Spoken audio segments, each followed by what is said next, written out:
പ്രധാനമന്ത്രിയെ കണ്ടിരുന്നു, അദ്ദേഹവുമായിട്ട് സംസാരിച്ചു.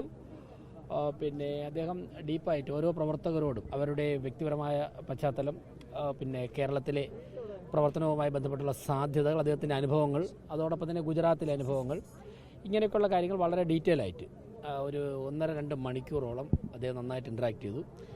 പിന്നെ കേരളത്തിൽ എങ്ങനെയാണ് പ്രവർത്തിക്കേണ്ടതെന്നുള്ളതിനെക്കുറിച്ചുള്ള ഒരു വ്യക്തമായിട്ടുള്ള മാർഗ്ഗനിർദ്ദേശം ഓരോ പ്രവർത്തകർക്കും അവരുടെ കാര്യങ്ങൾ ചോദിച്ചറിഞ്ഞ ശേഷം നൽകി. അതെ, അതാണ് ഞാൻ പറഞ്ഞത്. അവിടെ നടന്ന കാര്യങ്ങളാണ് ഞാൻ പറഞ്ഞത്. എന്തായാലും വളരെ ഡീറ്റെയിൽ ആയിട്ട് ഓരോ പ്രവർത്തകനെ അടുത്തറിയുവാനും അവർക്ക് പ്രധാനമന്ത്രിയോട് സംസാരിക്കുവാനുള്ള ഒരവസരം ഉണ്ടായി. അദ്ദേഹം ഡയസിൽ നിന്ന് ഇറങ്ങി വന്ന് പ്രവർത്തകരുടെ ഇടയിൽ വന്ന് ഇരുന്നവർ ഓരോരുത്തരുടെ അടുത്ത് വന്നിട്ടാണ് സംസാരിച്ചത്. തിരുവനന്തപുരത്തിന് എന്തെങ്കിലും പ്രത്യേകിച്ചുള്ള വരട്ടെ, അതെല്ലാം വരും, ഉണ്ടാകും. തിരുവനന്തപുരത്തെ ഈ രാജ്യത്തെ ഒന്നാമത്തെ 3 നഗരങ്ങളിൽ ഒന്നാക്കുവാനുള്ള എല്ലാ കാര്യങ്ങളും ഉണ്ടാവും.